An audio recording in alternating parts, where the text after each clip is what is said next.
Faith is believing in something you can't see, you can't feel, something that can't be proven. Then how do you know which is the right faith? I think that's a gut thing. I don't think about a right faith. I think about what resonates with me. I feel authentic. It brings me peace. I think there is no absolute truth in any religion. I think it's a matter of subjective experience. I kind of just trust my intuition, trust my gut. You just know. You just gotta follow it. You just gotta follow what you think is your faith. If faith is blind, then what makes one belief better or worse than any other? And if it's just a leap in the dark, why should any of us feel obligated to believe anything at all? My name is Shane Rosenthal. I was raised in a Jewish home but became an atheist at a very young age. Later, as I began to question things, I ended up losing faith in my atheism and converted to Christianity. Since that time, I've never stopped asking questions, and I've spoken with authors and scholars from all over the world in order to explore the beliefs and ideas that shape our lives.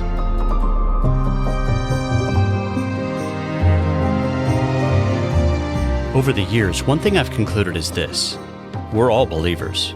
But because there are so many conflicting ideas and worldviews out there, we just can't all be right. So how do we find the truth? On this podcast, we'll start by asking questions. I'm really just trying to figure out what I believe right now.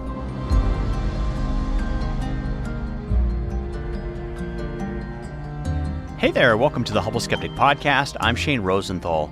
And on this episode, we're airing part 2 of a conversation I had with Dr. Mike Farley of Covenant Theological Seminary on why we should trust the Bible. Because this exchange took place at a public forum, Mike and I were able to interact with questions from the live audience, which you'll hear on this program. I apologize in advance if some of the audience questions are difficult to hear. I did try to amplify them in the editing process, but some will be harder to hear than others, particularly if you're listening to this while driving. By the way, if you have a question for the show, I'd love to try to tackle it on a future episode. You can either email it to me at info@humbleskeptic.com, or you can ask me the question in your own voice using the voice memo feature of your smartphone. Well, more about that later. Now here's the second part of my conversation with Dr. Mike Farley on why we should trust the Bible.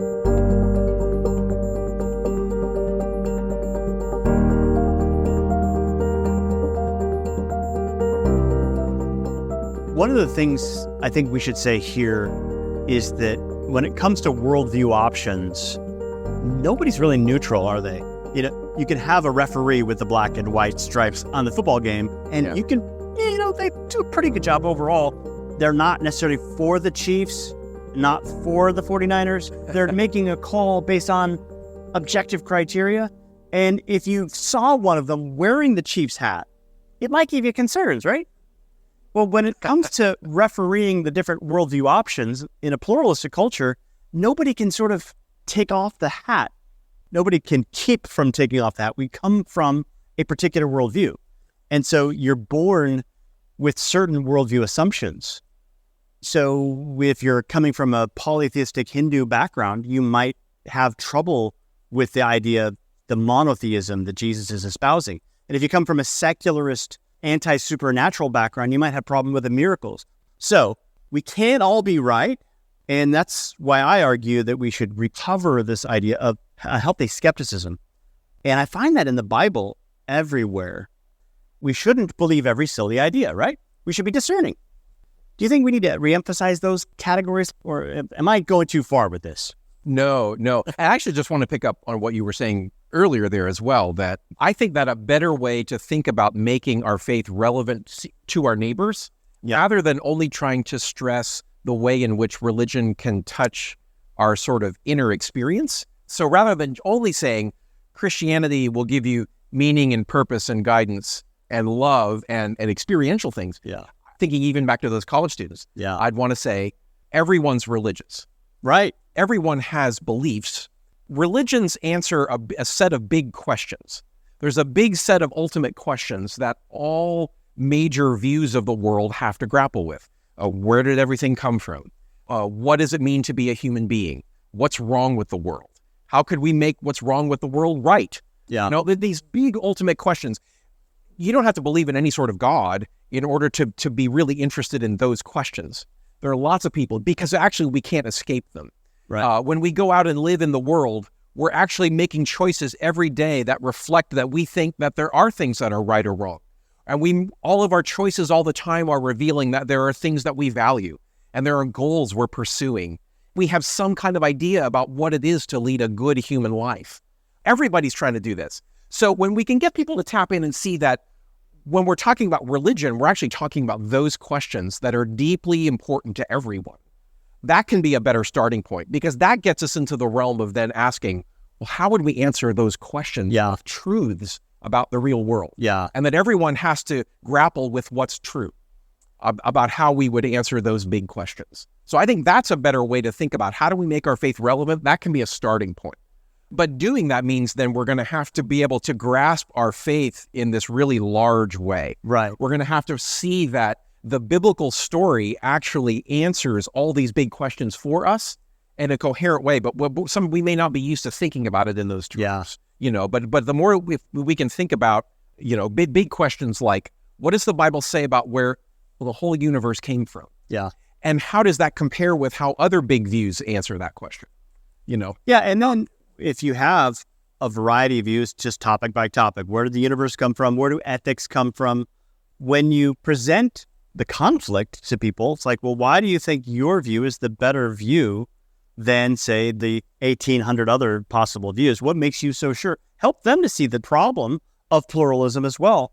And too often we just come to it with preference. I was raised to believe that. Yeah, well, so was everybody else. I prefer this idea. Why is it better than Jesus' view? He rose from the dead. So helping people to see that you should be skeptical of the view you prefer, because mathematically, it's not likely to be the right view. All right, let's start taking the questions.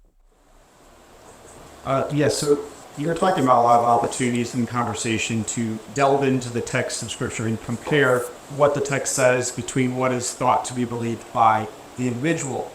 Often, I find personally in these conversations that is not the hurdle, and that the initial hurdle is that the person thinks something like this. You have your own personal bias, it's fine for you to believe the Bible, and they won't even get to the conversation of evaluating the validity of the text. Yeah. I had a professor actually tell me in one of my classes at university that because I'm talking about the Scriptures, I'm biased, but I must have only unbiased sources, which doesn't exist. There's no such thing as an unbiased source. But how do you change that conversation? Excellent question. What do you say, Dr. Mike Farley? How would you answer that? There's no magical technique that will necessarily turn every person or opportunity into a great conversation. Sometimes people are simply unwilling. And that's why I think for a person who is that resistant and who's sort of objecting at that level, I think for them it becomes more important to ask questions about their own beliefs. Yeah. I think it would be more important to get them to talk about how they answer some of the big religious questions, because people in general will not usually contemplate taking another viewpoint seriously unless there's some kind of dissatisfaction with their own current beliefs. If a person feels very confident in what they currently believe, they're not going to feel very inclined to go looking around for alternatives and spend much time and effort doing it.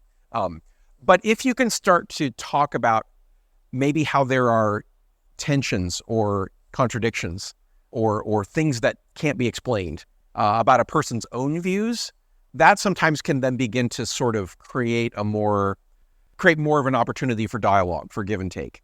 So I would want to maybe turn the conversation around, start asking about that if I have the opportunity to do that relationally. That's one of the reasons why I think it's a fun curveball to ask a person like that. What do you do with this ancient text, Isaiah 52 and 53? How would you explain it then under your worldview? Like, if there is no supernatural, how come it seems like it's looking just like the story of Jesus here? Right. Because it's a text they have to explain too. It's a real text, real artifact of our world. And, a lot of people dismiss Isaiah and his prophecies by saying it was written after the fact. It's a very plausible theory, I think. It really is. It's a plausible theory if you're an anti-supernaturalist. Here's how we explain all the supernatural-looking things. But you can't do that with Jesus and Isaiah 52, 53. You just can't, because we have the Dead Sea Scroll copy that's written, some 200 years before the time of Jesus. I think more specifically on that question of like, you can only use unbiased sources. This is a very common, appeal in a lot of skeptical scholarship about the Bible. You will find lots of claims like, we can't trust the authors of the Bible because they were writing for theological reasons. And if they're writing just propaganda, and if they have theological reasons and motives and goals, therefore they can't be historical. Like theology and history, again, are in different boxes. We're almost back to the faith and reason like split in these conversations, So it can be helpful to think about examples of other kinds of writing. A very powerful counterexample would be to say, so are you saying that Jewish people can't write history about the Holocaust? They have a very clear viewpoint about the morality of the Holocaust, as they properly should. Does that moral bias mean that Jewish people can't be trusted as sources to write about Holocaust history? Like we'd say, well, no. In fact, what we would probably want to say is their particular experience as a community actually gives them a motive to want to tell the history accurately. You can say, in a sense, they have a bias, but in that case, their bias is actually giving them a motive to want to be truthful. And I think you could argue the same thing about the, if I was going to talk more specifically about that accusation, I might ask, what kind of bias do you think the New Testament writers had? Right. What kind of bias? And if you had their beliefs, would you think it would be okay to just make up things that were historically untrue? Because if you start to think about that question, you realize that the biases, quote unquote, of Matthew, Mark, Luke, and John actually would have made them want to care about truth. If you're a first century believing Jew and you think that you have encountered the Jewish Messiah, the fulfillment of all that God is doing, and you think that Messiah has called you to be his representative in sharing his word of salvation to the world, do you think that set of beliefs is going to make you want to make stuff up? No, it's like that set of beliefs actually would want to make them be very, very careful about the truth. It's like that set of beliefs would want to make a person who believed in Jesus actually care about truth. That observation alone doesn't mean that necessarily they got everything right, but at least shows that the bias can work in more than one way. The right kinds of bias can actually incline us to want to be careful and to want to be truthful, as opposed to not being truthful. In this case, the bias is that these people believe their Messiah has come and they're reporting things about him, but it's not just like religiously inspiring things. It's, not like I had a burning in my bosom. I get that you can kind of evaluate some of those kinds of claims and say there's maybe some confirmation bias involved, that you have the authentic religious experience as opposed to all the other world religion experiences. I get that. But the Christian claims are different. They're not just claiming this is subjectively helpful and interesting. They're actually making factual claims. And the question would be, are those claims true or false? If he really was a Messiah, of course they would be biased in favor of spreading that religion. That wasn't a typical objection, 100 years ago or 1,000 years ago, but it's a very strong objection today, and we need to face it. Yes. One of the most interesting things to me whenever I've shared my faith is how almost all of the disciples died defending what they believed. Yeah. But, as far as having the exact sources for the truth of that, I don't know that. It's just something that's been passed on to me from others. Yeah. So could you talk about that a little bit? Because to me, cult leaders, a lot of times a cult leader dies and then the cult kind of falls apart. Yeah. What do you think? Yeah. So you're right. Some stories about the deaths of the apostles come to us from some later Christian sources. They're not in the New Testament themselves. Although we have that phenomenon in the New Testament. We have Stephen, for example, who's in Acts 7. Acts 12 says that James, the brother of John, was killed by Herod. Yeah, James is killed by them. So we do have examples of that. And clearly, we also have examples of them suffering immensely. Like you just think of all the suffering that Paul went through in all of his journeys and all that. So it does raise this question. Lots of people have died for something that was false. But almost always what's happening is they die believing it's true, that they're motivated to die for it because they believe it's true. But the skeptic who says the biblical writers simply made up these stories, what they would be claiming is these people were willing to suffer immensely and even give their lives for the sake of something that they knew was false. Yeah, Jim Jones really believed his dog. Absolutely. Yeah, people will do crazy things because they believe they're true. But he didn't have a body of fiction claiming that somebody had risen from the dead when it really hadn't. Right. So that's a different thing, isn't it? Right. Yeah. So saying that you're intentionally writing something that you know is false and then trying to sort of basically pull a hoax on the world to try to commend that. It's very hard to hold a hoax like that together. Yeah. I've ever read Charles Colson's biography about his time in the Nixon White House. He talks about how they tried to hold together a certain set of lies that they were trying to defend, and he said we couldn't do it for the space of like a year or two with just a handful of highly motivated and powerful political figures. Yeah. He's like, we couldn't even pull off the little conspiracy we tried to pull off. He's like, how in the world would this group of disciples, manage to convince the world, and even be willing to go to their deaths? Something that I've been paying attention to lately is the language of the crowds, the great crowds, the multitudes who are following Jesus from Syria, the Decapolis, Jerusalem, Judea. That language of the crowds, one time Luke mentions myriads of crowds, so tens of thousands. So the people in that scene, I think it's Luke 12, are trampled to death. Some people are trampled. So how do you then convince other people that this is true too if you present it that way? Like, wouldn't everybody know that there was no famous person healing people in Jerusalem, Judea? Now, you look at the language of the book of Acts. You have 3,000 on the day of Pentecost. It goes to 5,000 very soon. Then it goes to tens of thousands. That word myriads comes up in the book of Acts, tens of thousands. And then you start seeing churches planted all throughout the Mediterranean. Okay. So this is growing exponentially. We have confirmation, both from Christian and non-Christian sources, that, quote, innumerable multitudes of people in Rome were willing to suffer martyrdom under Nero. So Clement, a Christian writer, says this, and Tacitus, a Roman historian, says this. Okay, now think about it from Clement's perspective, okay? Clement is writing at a time, I actually argue it's pre-70 because he mentions the temple sacrifice is still going on. So Clement, I believe, is the same guy who is mentioned by Paul in Paul's letters. He was there in Corinth, who would have known Paul, and Paul is claiming to do miracles. So Clement is a guy who says, we are in the same arena as Paul and the other apostles. We are being martyred. He's writing at a time when this is happening. That is stronger than anyone's claim to have a bias. This bias works in the opposite direction. They are facing torture. And they know whether Paul had been really deceiving people. Read the Epistle of Clement. It's amazing. And he talks about innumerable multitudes there in Rome. That's just one city, by the way. Innumerable multitudes of those who were caught. So there's a lot that haven't been caught.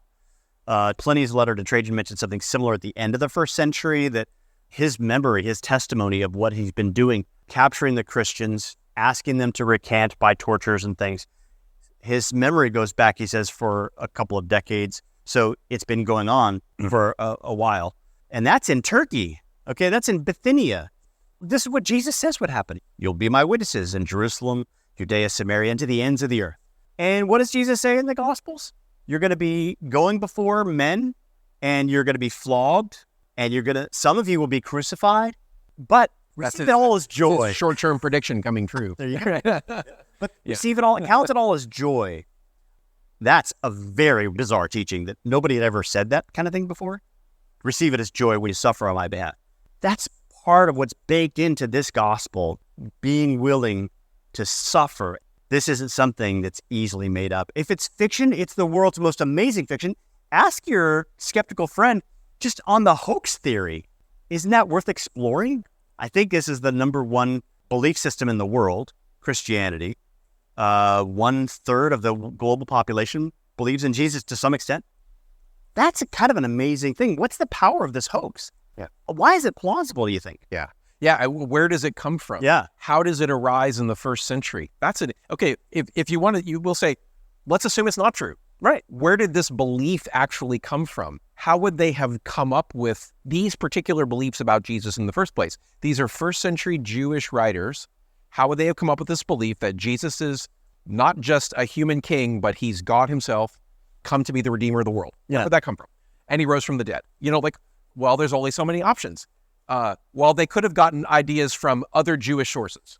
Yeah, but the Jewish sources, they certainly do predict a coming king, but not in all the detail about what they're writing about in the New Testament. And certainly Jews had beliefs about resurrection, but their belief was that there was going to be a general resurrection at the end of history. There's no Jewish source that you could have done with as much detail as the New Testament gives us to say there's going to be one man in the middle of history who's resurrected. That was not. I think Isaiah comes pretty close. Well, Isaiah does, but in the first century there were not lots of Jewish people in the first century saying this is how Isaiah is going to be fulfilled. Yeah. So it was very contrary to their context. But you also can't find these beliefs in Greek and Roman sources. And why would first century Jews be looking to Greek and Roman sources to tell the truth about the Jewish Messiah? They believed those Gentile stories were silly. So if you look around and say, if they didn't get their beliefs because Jesus actually did these things, where did they get the beliefs? Yeah.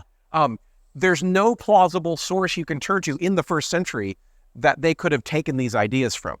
So asking skeptical neighbors to say, how does the Christian faith even begin? Yeah. Where do the beliefs come from? If they're not grounded in the truth, where? It's actually a very hard question to answer in a way that's actually plausible. And I think that's part of our argument for the truth of the resurrection of Jesus. Also taking the questions of your neighbors seriously, so you're engaging with them. So you had something else you wanted to add? If it was such a lie, how did they pull off the most fantastic marketing plan in the history of the world? Yes.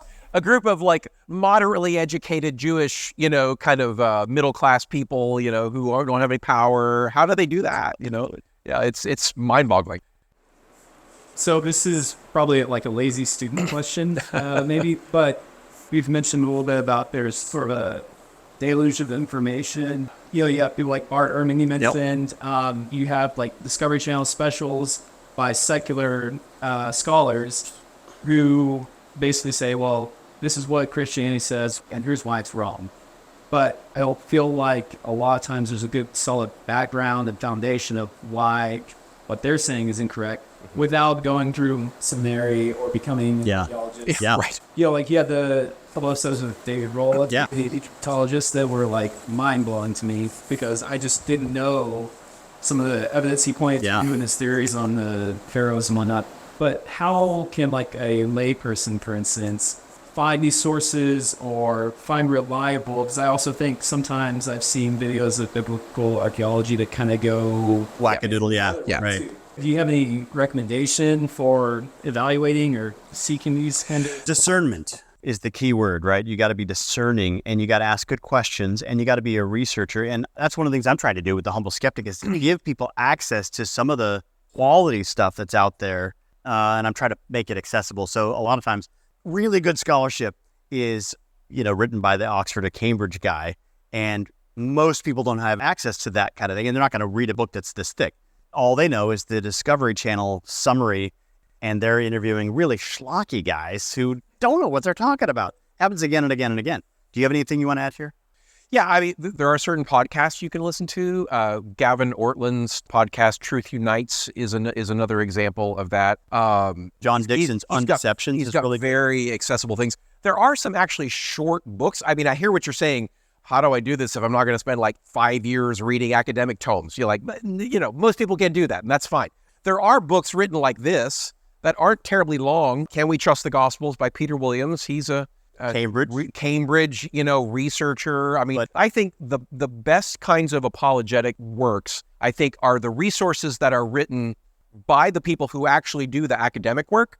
You really want to try to find, and you can ask pastors and others to kind of give you recommendations, but try to find the people who actually do the academic work and then kind of translate it into a simpler form. Yeah.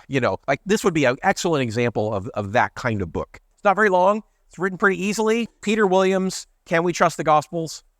Another one I really like that is even a little bit broader than this is a book called Why I Trust the Bible by William Mounce, Mounce. I mean, a great deal of what we've said tonight, you could get from those two really short books. Yeah. Another book I really like is John Dixon's book, Is Jesus History? It's one of these very small, thin, light books like that.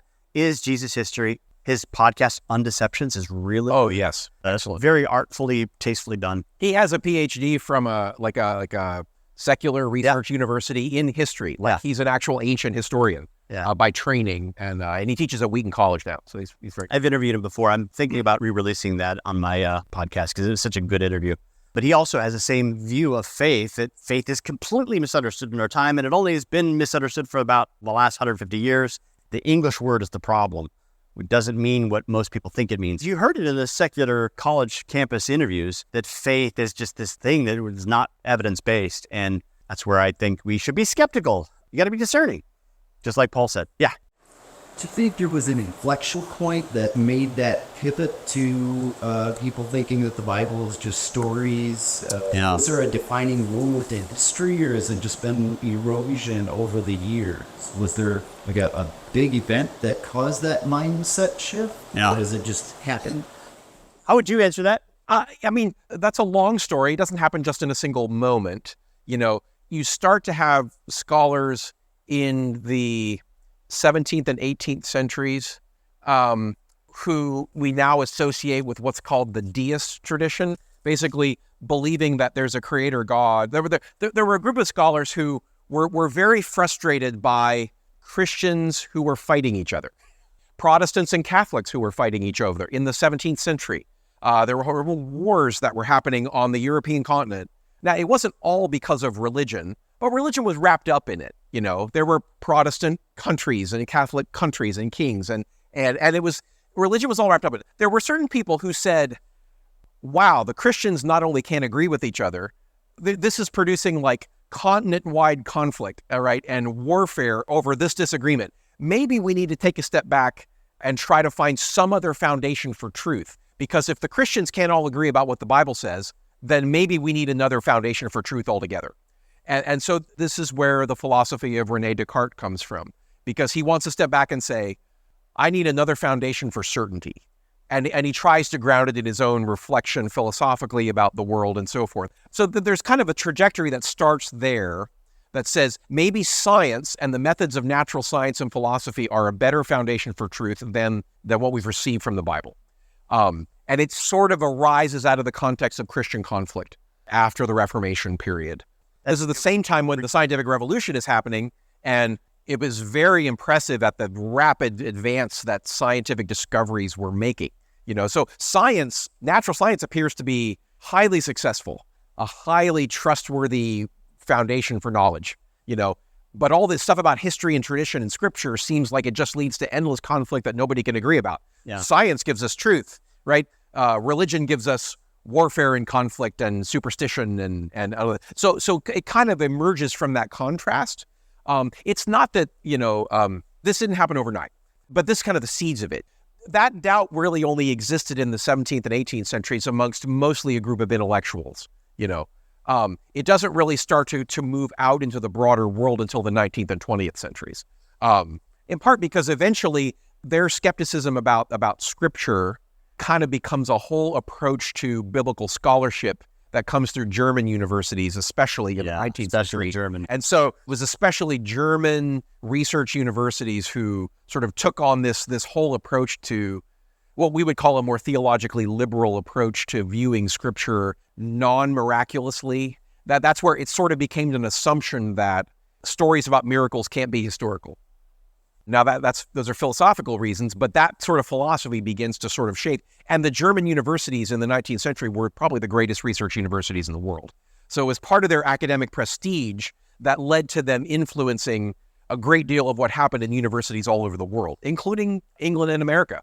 You know, that it begins to make its way into seminary training, pastor training, and so it eventually kind of begins to filter its way down into churches and the broader culture. So by the early 20th century, it kind of bursts onto the public in a bigger way. There are bigger conflicts over like the fundamentalist modernist controversy. Yeah. Denominations are splitting, you know, over a lot of these different ways of viewing the reliability of the Bible. You know, so it took like 3 centuries, but eventually it sort of filters down to the churches. Most of the time when you talk about the Enlightenment, people talk about faith and reason as if they're two different things, right? Faith versus reason, or faith versus science often. So what is science? Well, the word science is just the word in Latin scientia for knowledge. You can see this easily when you look at the word omniscience. It's omniscience. Now think about the language you find in the Exodus and in the language of Jesus, so that you may know I have the power to forgive sins. That's language from Jesus when the paralytic is going to be healed. It's knowledge, not just a leap of faith. It's so that you may know. And then that language is also there in the Exodus story, so that you may know that I am the God who will liberate you. Exodus 9. And then there's also that language of so that you may believe in the Exodus account. That's also language from Jesus, so that you may believe that I am the one. If you don't believe me, Jesus will say, look at the works that I do. So belief and knowledge are not two different things in the Bible. Faith and knowledge, faith and reason, faith and evidence are hand in hand. And that's where I think at some point we made a wrong turn. Yeah.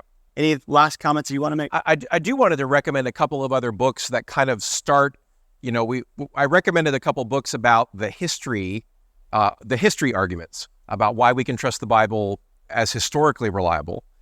Some other books that kind of start where Paul starts in Athens, that sort of book. One I would recommend is called A Good and True Story by Paul Gould, Gould, where he basically looks at a whole lot of those more ultimate kind of religion questions and asks, is it reasonable to believe in a creator who created the universe? Is it reasonable to believe that there are moral, absolute truths in the world? Is it reasonable to believe what Christianity says about human hope and desires and purpose and morality and on all these other sort of broader questions in which Christianity makes a great deal of sense of our own experience in the world? So A Good and True Story by Paul Gould. Rebecca McLaughlin's book, Confronting Christianity, another very accessible, not a long book. She's a very kind of up-and-coming, very effective writer, apologist, Confronting Christianity. And then, of course, Tim Keller's book, Reason for God. Reason for God, yeah. Is also another excellent book of that sort, where we're sort of looking at broader religious questions. Can we believe that there's a God?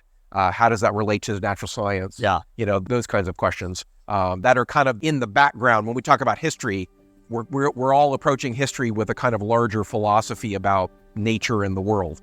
And so some of these books would help you get at those bigger questions. One more book recommendation I'll give you, actually two. Lydia McGrew, Hidden in Plain View, and her recent book, Testimonies to the Truth. Both those books do a really good job of just kind of let's slow down and look at the details in the Gospels themselves.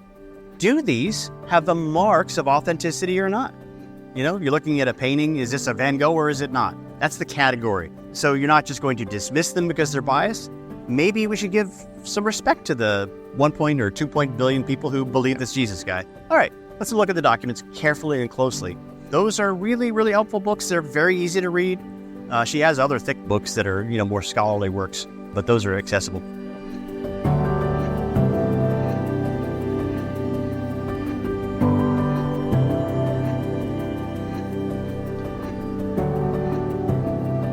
Well, folks, thanks for joining me for this edition of the Humble Skeptic Podcast.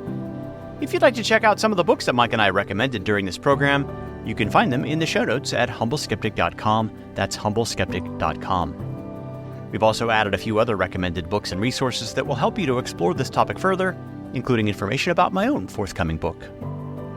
As I mentioned at the beginning of this program, if you have a question that you'd like me to try to answer on a future episode, you can either email me at info@humbleskeptic.com, or you can record your question in your own voice using the voice memo feature of your smartphone.